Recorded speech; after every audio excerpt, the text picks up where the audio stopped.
अस्सलाम वालेकुम नाजरीन। पॉलिटिकल इकोनॉमी दिस वीक के साथ असद इजाज भट्ट आपके सामने हाजिर है। नाजरीन, जैसा कि आप जानते हैं कि हर हफ्ते एक मुनफरिद गेस्ट के साथ आपके सामने हाजिर होते हैं और सियासत और मईशत और उनके जो आपसी मामलात हैं उनके बारे में हम गुफ्तगू करते हैं, जिसको हम पॉलिटिकल इकोनॉमी बेसिकली कहते हैं। इसमें नाजरीन, जो पॉलिटिकल इकोनॉमी है वो हमारी एजुकेशन के हर सब सेक्टर की एक यूनिक पॉलिटिकल इकोनॉमी है, जैसे कि हेल्थ सेक्टर की, एजुकेशन सेक्टर की, क्लाइमेट चेंज की, जेंडर की। और हमने आज से ये बात एक सिलसिला शुरू करने का सोचा कि हम हर हफ्ते किसी इन सेक्टर्स के किसी एक एक्सपर्ट को बुलाएंगे और उस सेक्टर की मखसूस पॉलिटिकल इकोनॉमी जो है उसके ऊपर गुफ्तगू करेंगे। तो हमने आज फैसला किया कि हम एजुकेशन सेक्टर से स्टार्ट करते हैं और हमने एक बहुत ही ऐसे गेस्ट को चुना जिन्होंने एजुकेशन सेक्टर के अंदर somebody who got his hands dirty in the field, जिन्होंने डायरेक्टली फील्ड के ऊपर काम किया, मिनिस्ट्री ऑफ फेडरल एजुकेशन में ज्वाइंट सेक्रेटरी भी रहे, एजुकेशन सेक्टर को बहुत ज्यादा करीब से उन्होंने देखा और उसकी गवर्नेंस के इश्यूज जो हैं उनको बहुत ज्यादा डेप्थ में समझते हैं। उमैर जावेद साहब आज हमें ज्वाइन कर रहे हैं। पहले तो उनको वेलकम करते हैं। अस्सलाम वालेकुम सर। वालेकुम अस्सलाम Asad, thank you so much for having me. बड़ी खुशी हुई आपसे बात करके आज। बहुत शुक्रिया सर ज्वाइन करने का। हमारे सर राउंड अप में बेसिकली आज शामिल होगा, जैसा कि मैंने अभी इंट्रो में तस्करा किया, कि हम ये एजुकेशन सेक्टर की पॉलिटिकल इकोनॉमी के ऊपर जरा फोकस कर सके। स्पेशली सर वो जो सारी सोशल मीडिया और मीडिया के अंदर एजुकेशन सेक्टर के बारे में बहुत ज्यादा गुफ्तगू होती है और रिसेंट टाइम्स पे बहुत ज्यादा बात हो रही है कि जितने पाकिस्तान के ये बेशतर मुआशी मसाइल हैं, इन सब का हल ये है कि हम अपने बच्चों को अच्छी क्वालिटी एजुकेशन प्रोवाइड करें। और फिर बहस इस तरफ निकल जाती है कि वो एजुकेशन कैसे प्रोवाइड की जाए। उसमें बहुत सारे एक्सपर्ट्स को सर लगता है कि इट्स अ नो ब्रेनर कि गवर्नमेंट स्कूल बनाए और पैसा दे और बच्चों को तालीम देना शुरू कर दे। लेकिन ये मामला इतना सीधा लगता नहीं है, इसमें कुछ पेचीदगियां हैं और हम चाहते थे कि आपसे आज स्पेसिफिकली वो जो पेचीदगियां हैं इस सेक्टर की उसके बारे में बात करें। तो मैं सर इस ओपन एंडेड क्वेश्चन से स्टार्ट करूंगा कि क्या ये इतना ही सीधा मामला है जितना लोगों को लगता है कि हम बहुत आसानी से इस सेक्टर को रिफॉर्म कर सकते हैं? Thank you Asad. Short answer है कि नहीं। It's not a straight forward problem. ये काफ़ी कॉम्प्लिकेटेड कॉम्प्लेक्स इशू है एजुकेशन प्रोविजन का, और उसकी जो गवर्नेंस और उसकी जो पॉलिटिकल इकोनॉमी है अराउंड एजुकेशन, वो एक बहुत ही कॉम्प्लिकेटेड जो है वो एक चीज़ है। और मतलब it's not as simple as for example कि हम एक बजट एलोकेट कर दें या हम एक ऑर्गेनाइजेशन सेटअप कर दें और things will take care of themselves. ऐसा बिल्कुल नहीं। So in answer to your question, नहीं, it's not as simple as it. तो सर इसमें ये बजट की आपने सर बड़ी अच्छी बात की। इसको भी हम जरा just to set the record straight, ये रिसोर्सेज की सर बहुत ज्यादा बात की जाती है एजुकेशन सेक्टर के हवाले से, और आपने तो खुद इन रिसोर्सेज को प्लान भी किया है और उन रिसोर्सेज का डिस्पोजल को के प्रोसेस को भी ओवरसी किया है। तो nobody would know this better than you sir कि क्या पाकिस्तान में वाकई ही जो वसाइल है, स्पेशली जो हमारा इसका बेसिक यूनिट है स्कूल, तो क्या स्कूल के पास वसाइल वाकई तौर पे कम है या उन वसाइल का इस्तेमाल अच्छा नहीं किया जाता, या आपको लगता है कि वसाइल मसला नहीं है? अच्छा, ये just to give a little background to our viewers as well. Basically अगर आप ओवरऑल पाकिस्तान के एजुकेशन सिस्टम देखें ना, तो let's look at the bigger picture. और वो बिगर पिक्चर ये है कि आपकी जो पॉपुलेशन है जिसको आपने इस स्टेट ने एजुकेशन प्रोवाइड करनी है, वो बहुत बहुत बहुत लार्ज पॉपुलेशन है। ठीक है, just to give an idea, एक फिगर फ्लोट किया जाता है आउट ऑफ स्कूल चिल्ड्रन का, यानी वो बच्चे जो अभी तक स्कूल फॉर एग्जाम्पल नहीं पहुंच पाए। वो जो फिगर है ना, अगर आप उसके कंजर्वेटिव एस्टिमेट्स भी लें तो there are only 60 countries in the world जिनकी पॉपुलेशन इससे ज्यादा है। मतलब आप इसका स्केल अगर हम इमेजिन करना चाहें कि ये कितना बड़ा इशू है टू प्रोवाइड एजुकेशन। और अगर हम इसके साथ इस चीज को साथ मद्देनजर रखें कि we are not a developed country, we are a lower middle income country, मतलब बाय एनी डेफिनेशन। सो एक ऐसी कंट्री जिसके डेफिनेटली ओवरऑल अगर आप बिगर पिक्चर में देखें तो हमारी रिसोर्स कंस्ट्रेंट्स भी हैं ब्रॉडर पिक्चर में, और हमारी साथ में जो पॉपुलेशन है, जिसको आपने स्टूडेंट पॉपुलेशन है जिसको आपने एजुकेशन देनी है, वो भी बहुत बड़ी है. So it's by no means is this a very small challenge. लेकिन साथ ही फिर हम इसके ऑब्वियसली इट्स ये बिगर पिक्चर की बात थी. लेकिन जब हम इस पे आते हैं कि क्या इज देयर एडिक्वेट प्रोविजन, इसके दो आंसर्स हैं. एक ये है ऑब्वियसली कि है भी, और एक आंसर ये है कि नहीं भी, और उसके मुख्तलिफ कॉन्टेक्स्ट हैं. मतलब कि ऐसा नहीं है कि गवर्नमेंट जो है या कोई भी गवर्नमेंट है वो इस पे स्पेंड नहीं करती, वो स्पेंड करती है, चाहे वो फेडरल गवर्नमेंट है चाहे वो प्रोविंशियल गवर्नमेंट्स हैं, तो स्पेंडिंग होती है. लेकिन साथ ही साथ अगर जब हम स्केल सामने रखते हैं तो शायद हमें ये लगता है कि may be in the bigger picture वो थोड़ी सी ड्रॉप हो जाती है. And it's but this is not something के which is only a money related issue. ये सिर्फ बजट से रिलेटेड नहीं है. ऑब्वियसली उसके एस्पेक्ट्स हैं. जब आप स्कूल मैनेजमेंट पे जाते हैं, जब आप टीचर बेटर क्वालिटीज टीचर कैसे रिक्रूट करनी है, आपने प्रोविजन ऑफ फैसिलिटीज कैसे करनी है, ये बहुत बड़ा इशू है. But it at the same time this does not mean कि it is only a budgetary issue. उसके और बहुत सारे फैक्टर्स हैं साथ में जो कि इसमें इम्पिंच करते हैं. उमैर साहब, हम उन फैक्टर्स की तरफ भी अभी सर गाहे बगाहे उनकी तरफ भी चलेंगे, लेकिन इसी सवाल की तरफ बजट के ऊपर सर वापस आते हैं कि अगर रिसोर्सेज के क्वांटम का इशू नहीं है, कि जो overall the size of the pi is not small, पर क्या उसकी जो डिस्ट्रीब्यूशन है उसमें आपको कोई एलोकेटिव इनएफिशिएंसीज या डिस्टॉर्शंस नजर आती हैं इस मार्केट में?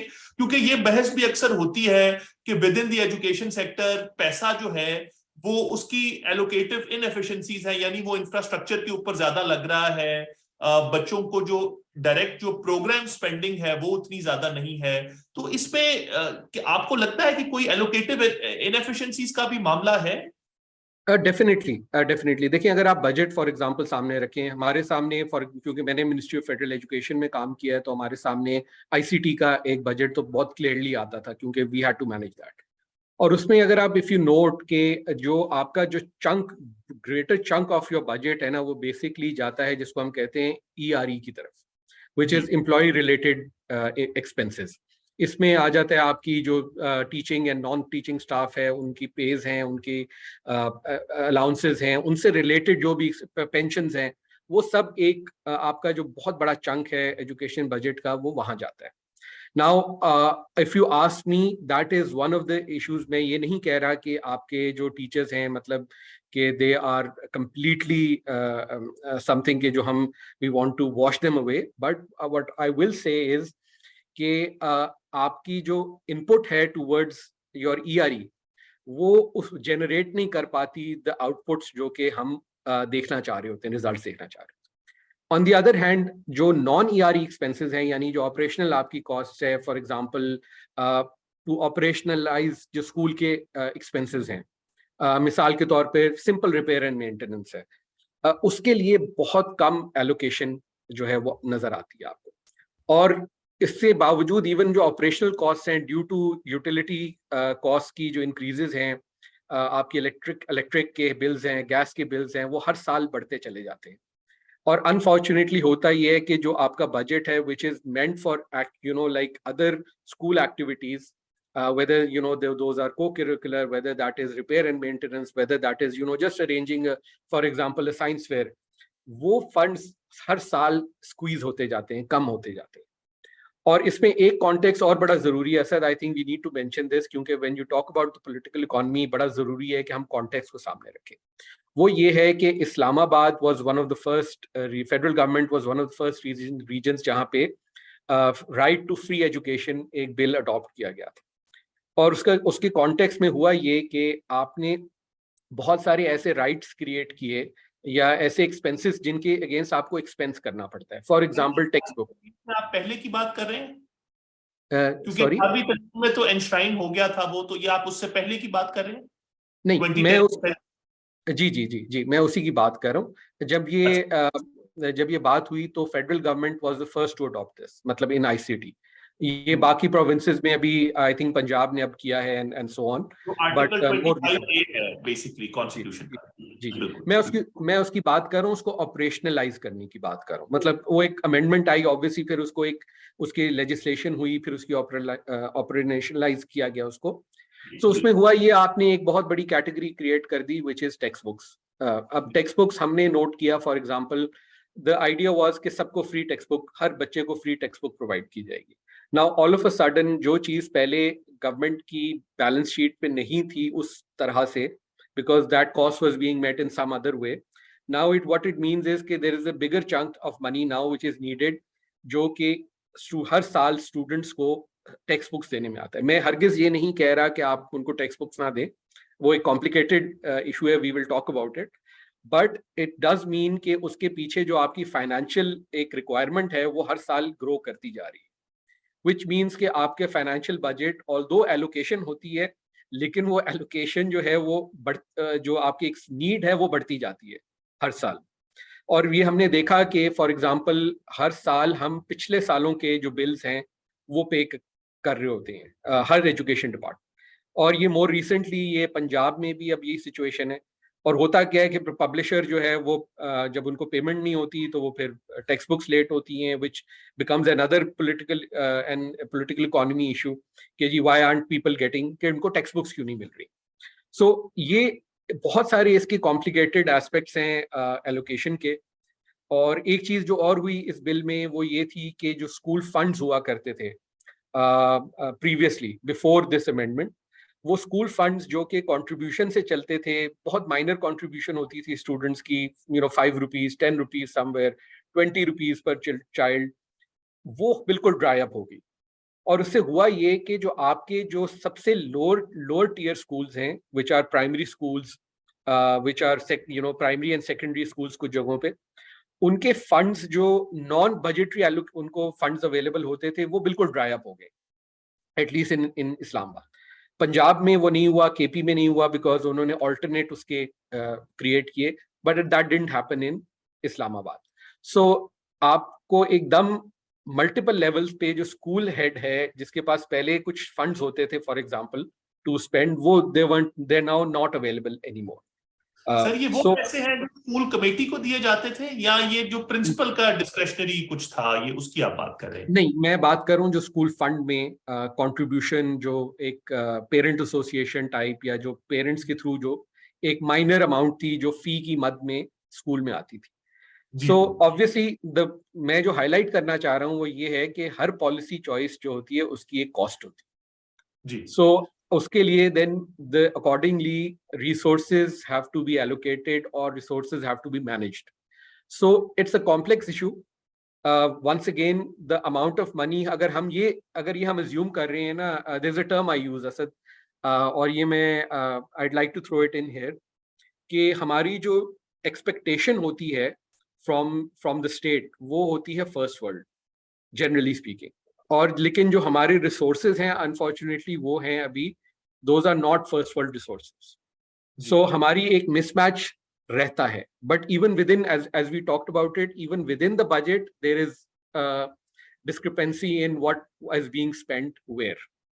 जी ठीक, बिल्कुल ठीक। उमैर साहब, इसमें ये ईआरई की जो आपने बात की वो बड़ी इंटरेस्टिंग है, और अभी हम जरा टीचर्स और जो एजुकेशन मैनेजर्स हैं उनकी रिक्रूटमेंट पे भी बात करेंगे, लेकिन जो ईआरई वाला एक बजटरी एस्पेक्ट है वो बड़ा इंटरेस्टिंग इसलिए है कि मैं जानता हूं कि आपने बड़ा काम सब्जेक्ट स्पेशलिस्ट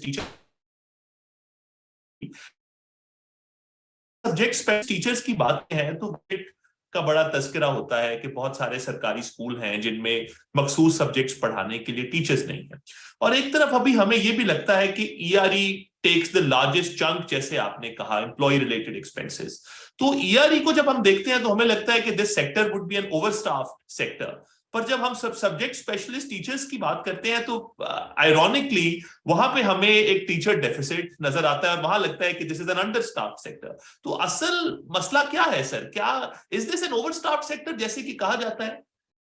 अच्छा नहीं, सो इन ब्रॉड टर्म्स अगर हम बात करें ना टीचर्स की और आपने स्पेशली जो जिक्र किया कि सब्जेक्ट स्पेशलिस्ट, और जब हम सब्जेक्ट स्पेशलिस्ट कहते हैं तो हमारा बेसिकली आजकल फोकस साइंस और मैथ स्टेम की जो टीचर्स हैं उनके उनके ऊपर होता है, क्योंकि ये बात दुरुस्त है कि उनका फुकदान है।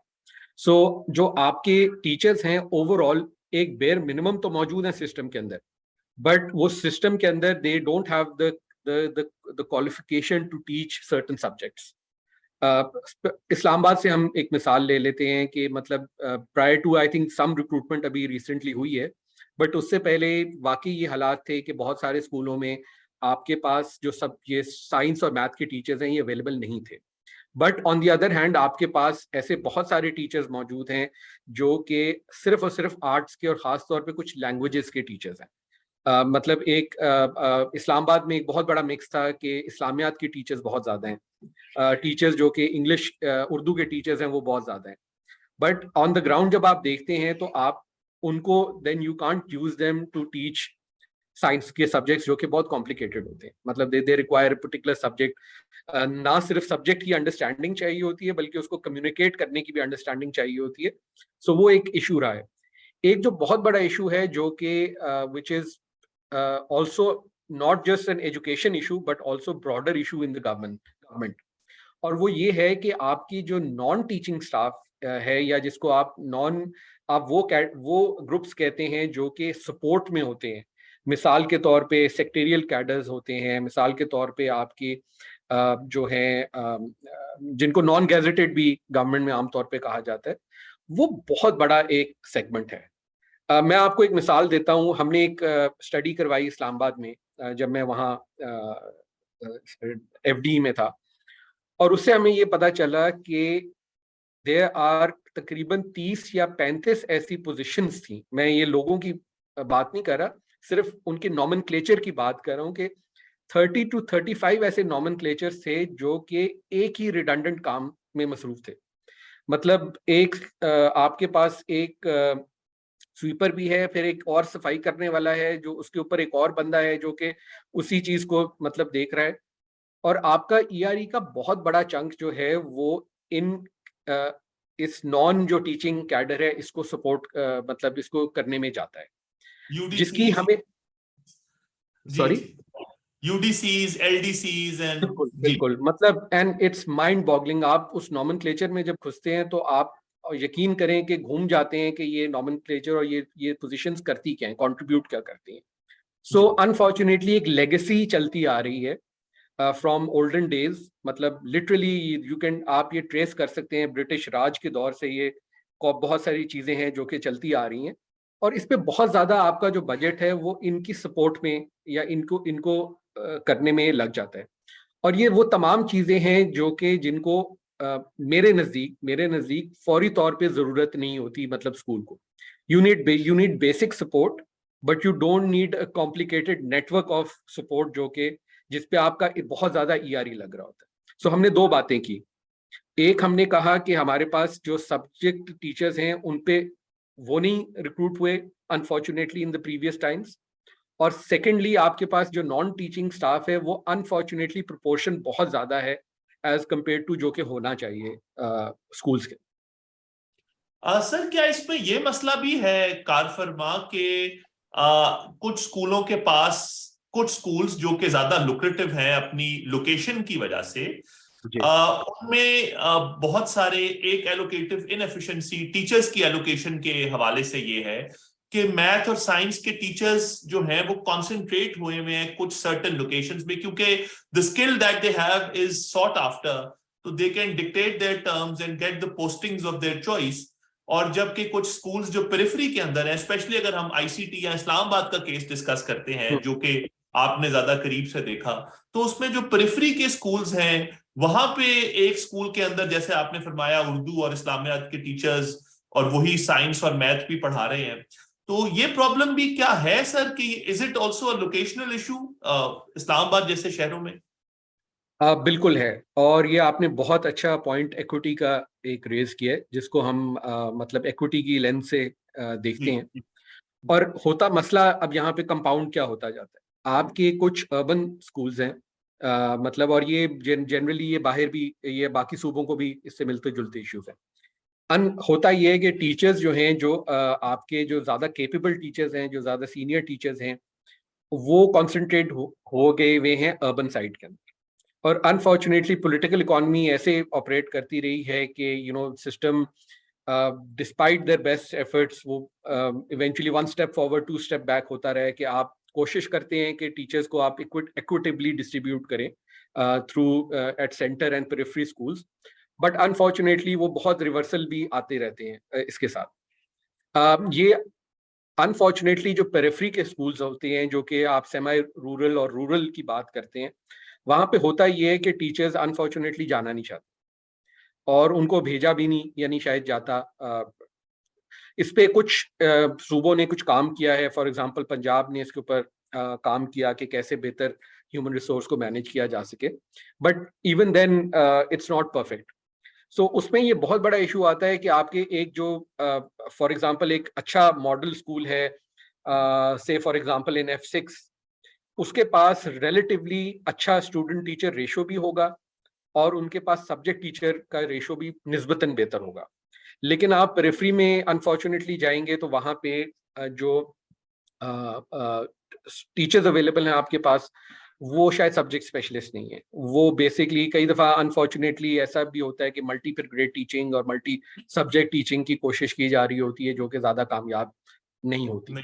इसमें इसमें हमने एक एफर्ट की थी, शुरू की थी हमने फाइनेंस से और इस्टेब्लिशमेंट से परमिशन लेके, क्योंकि ऑब्वियसली वो भी एक इम्पॉर्टेंट स्ट्रक्चर्स हैं आपकी फेडरल गवर्नमेंट में।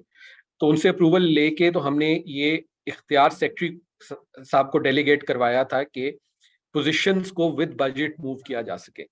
एक छोटा सा मतलब हमने, and we moved initially when I was there, तो हमने इनिशियली एक बैच ऑफ टीचर्स को और हेड टीचर्स को हमने शिफ्ट किया टुवर्ड्स द पेरिफेरी, और उस पर बहुत ज़्यादा अनफॉर्चुनेटली फिर बैकलैश जो है from with in the teachers community भी आया।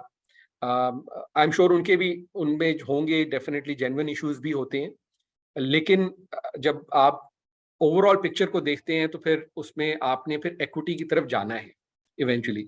सो फ्यूचर रिक्रूटमेंट्स आपकी मतलब एक तरीके कार ये है कि जब हो तो आप उनको पहले यूटिलाइज करें in the periphery before coming back to schools जो ऑलरेडी ज्यादा अच्छी तरह स्टाफ्ड और इक्विप्ड हैं।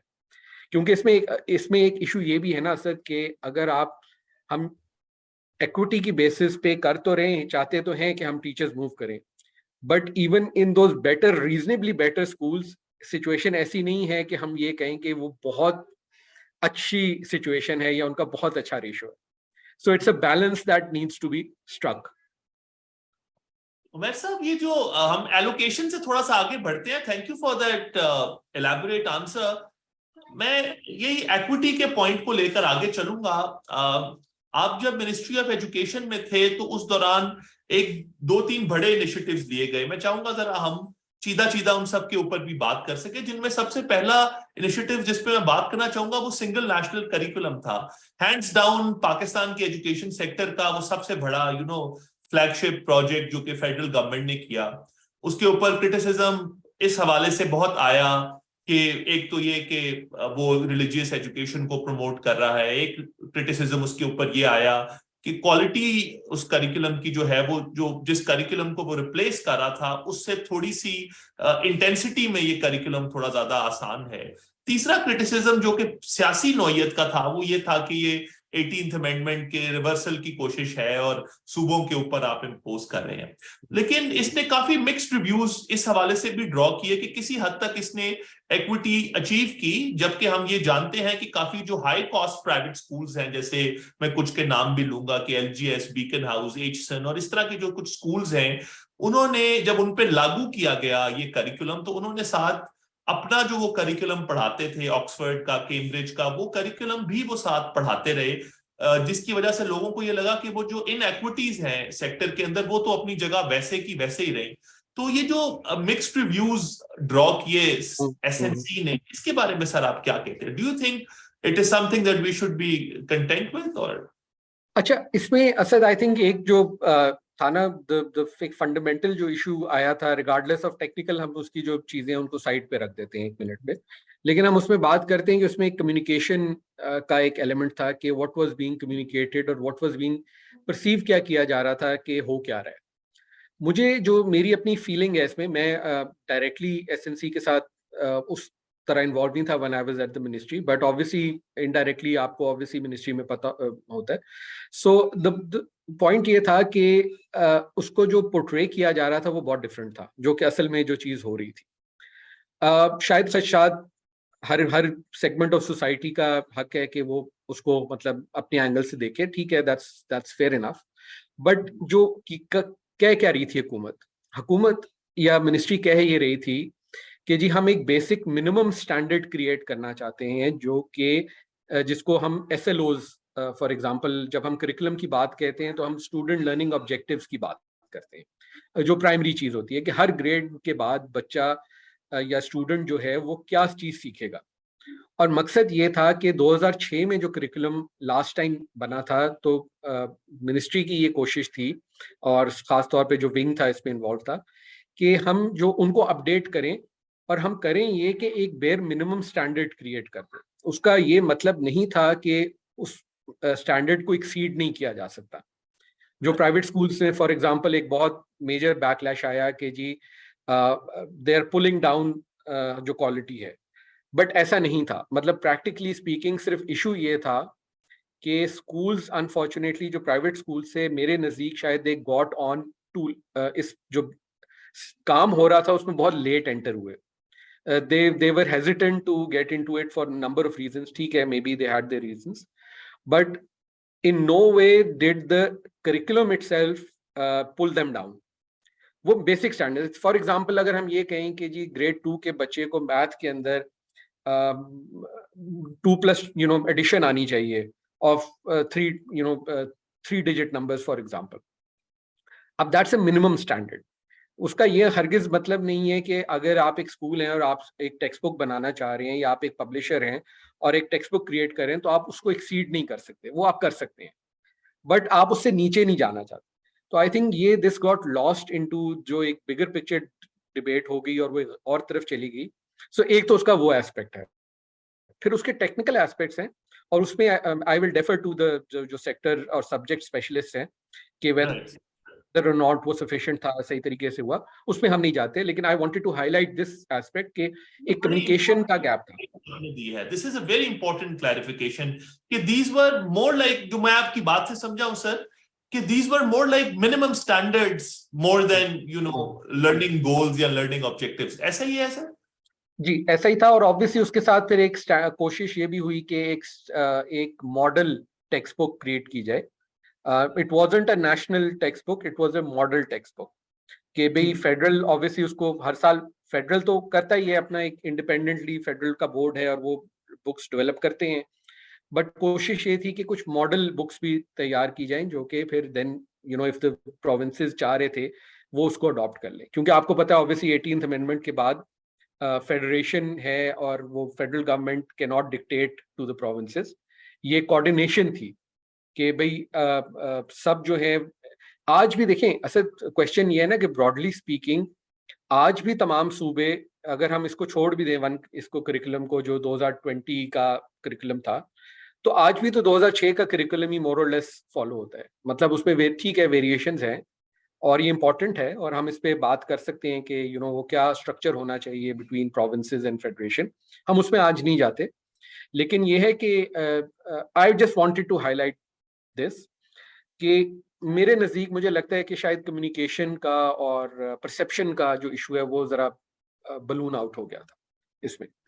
जी उमैर साहब, मैं यही इनिशिएटिव्स की बात को ही आगे बढ़ाऊंगा कि जब एसएनसी का काम चल रहा था उसी दौरान कोविड आ गया, जिसने लर्निंग लॉसेस बहुत ज्यादा हुए कोविड की वजह से, स्कूल क्लोजर की वजह से बच्चे घरों में बैठ गए।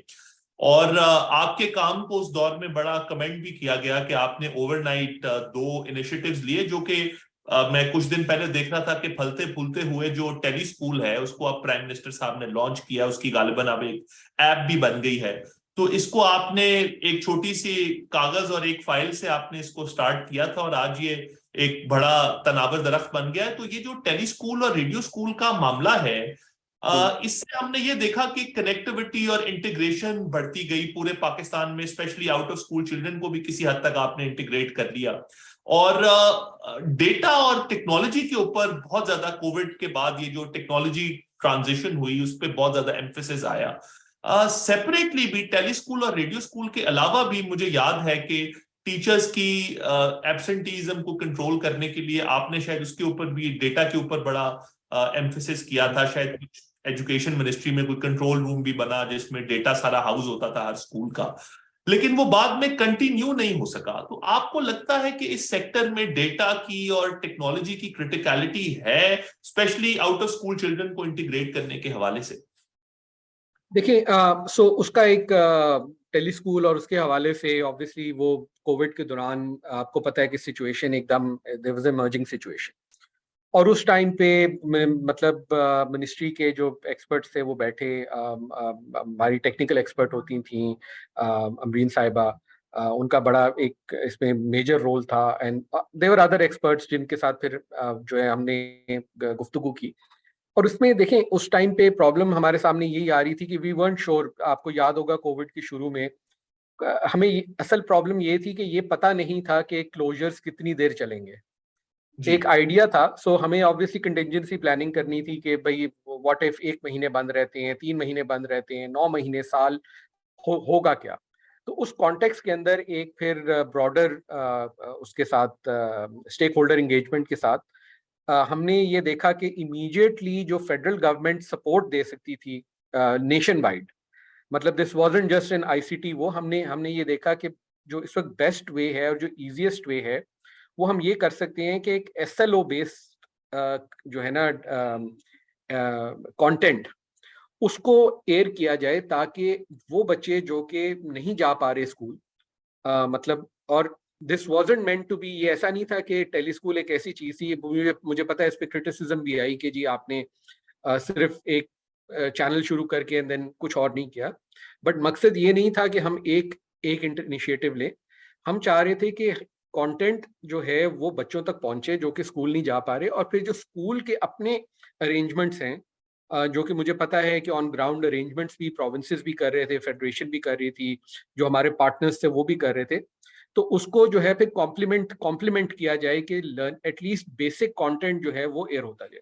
और इसमें असल जो एक अच्छी चीज थी ना, क्योंकि हम एडटेक पे उस टाइम पे बहुत ज्यादा इनिशिएटिव्स चल रहे थे, और ये बहुत सारी आपने सुना होगा नाम, मतलब तालीमाबाद और जो है एड कासा और इस तरह के बेहद टेली स्कूल, टेली तालीम, टेली फाउंडेशन, बहुत हमारे पार्टनर्स थे जो इसमें काम कर रहे थे। तो they made the content available for free, और ये आई थिंक ये it was a win win, क्योंकि हुआ ये कि आज भी जो अगर हम उसको छोड़ भी दें, उस इनिशिएटिव को 1 मिनट साइड पे रखें, तो ये इसने कैटलिस्ट के तौर पे काम किया है। और अब जो अगर आप एडटेक की आप इन्वायरमेंट देखेंगे ना, मतलब कि जहाँ पे एजुकेशनल टेक्नोलॉजीज जो है वो सपोर्ट कर रही हैं आपकी डिलीवरी में, एजुकेशन डिलीवरी में, असेसमेंट में, और तरीकों से, मतलब दे आर कॉम्प्लीमेंटिंग जो टीचर का रोल है इन क्लास, वो बड़ा अहम है। सो मेरे नज़दीक जो टेक्नोलॉजी की डिप्लॉयमेंट है कोविड के दौरान, वो एकदम जो है ना मशरूम कर गई, और उससे बड़ा फायदा हुआ है। मतलब आपके और स्टेम के इनिशिएटिव से, स्टीम के इनिशिएटिव से, जो कि अब मिनिस्ट्री ने ना सिर्फ अडॉप्ट किए बल्कि वो देर बीइंग स्केल्ड अप बहुत सारी जगहों पे। और आपको याद होगा कि हम अभी कुछ ही देर पहले बात ये कर रहे थे कि चूंकि हमारे पास सब्जेक्ट स्पेशलिस्ट बहुत कम है, तो these come around and they start supporting जो आपकी एक जो आपका गैप है उसको ये फिल करने की कोशिश कर सकते हैं इनिशिएटिव्स जो है। सो ये इसको आई थिंक इस कॉन्टेक्स्ट में देखना बड़ा जरूरी है, और आई थिंक वो हाइंडसाइट में, शायद हाइंडसाइट एक बड़ी जो है ना वो, it's looking in the review mirror is easier, but जब आप उस टाइम पे होते हैं तो मतलब आपको नहीं पता होता कि फ्यूचर के अंदर you know how things are going to shape up. So I think एक बड़ा अच्छा इनिशिएटिव था व्हिच इज बीइंग कंटिन्यूड, और उसको आप ऐप पे लेके गए, क्योंकि देखें you need to make sure कि all of these things are in place, teacher recruitment भी इन प्लेस हो, जो कि एक मेजर इशू है। हम I hope we are going to talk about it, but साथ साथ ये जो 7 टेक्नोलॉजीज हैं जो कि बड़ी कुछ जगहों पे बड़ी अच्छी टेक्नोलॉजीज हैं जो कि स्कूल्स के अंदर स्टेम के प्रोजेक्ट्स हैं, स्टेम डिलीवरी है आपकी, कहीं पे असेसमेंट में वो क्लिकर्स यूज हो रहे हैं टू गेट असेस के बच्चा क्लास में इमीडिएटली लर्न क्या कर रहा है, क्योंकि that's an important in class practice. आप किसी भी सेक्टर एक्सपर्ट से बात करें तो नोइंग के बच्चा सीख क्या रहा है ये बड़ा इंपॉर्टेंट है। सो आई थिंक इसमें बड़ी सपोर्ट की थी उसने। उमैर साहब, मसला हमारे साथ एक ये है कि हमारे शो का टाइम सिर्फ 30 मिनट है एक एपिसोड का, और इतनी सैर अंगेज गुफ्तगू हुई कि मुझे वक्त के गुजरने का अंदाजा नहीं हुआ। We just exceeded 30 minutes. मैं अपने नाजरीन के लिए ये कोशिश करूंगा और आपसे एक दफा फिर रिक्वेस्ट करूंगा कि हम इसका कुछ सीक्वल नेक्स्ट वीक या इसका पार्ट 2 हम आपके साथ जरूर प्लान करेंगे, जिसमें इसी गुफ्तगू को हम आगे भी बढ़ाएंगे। और ये जो पब्लिक प्राइवेट पार्टनरशिप्स और ये जो आउटसोर्सिंग का जो मॉडल है जिसका भी आप आखिरी अपने जवाब में तस्करा कर रहे थे, उसको we would try to dig deeper into it. Umair साहब, बहुत शुक्रिया। मैंने बहुत एंजॉय किया आपसे बात करना। बहुत शुक्रिया आपने हमें आज ज्वाइन किया, हमारे लिए वक्त निकाला। Thank you so much Asad, आपसे बात करके बड़ी खुशी हुई। और ये टॉपिक ऐसा है जिसके ऊपर जितनी बात की जाए वो कम है। बिल्कुल बिल्कुल उमैर साहब, इसी नोट पे हम शो का इख्तिताम करते हैं। Political economy this week Asad Ijaz Bhatt को नया दौर टीवी पर इजाजत दीजिए।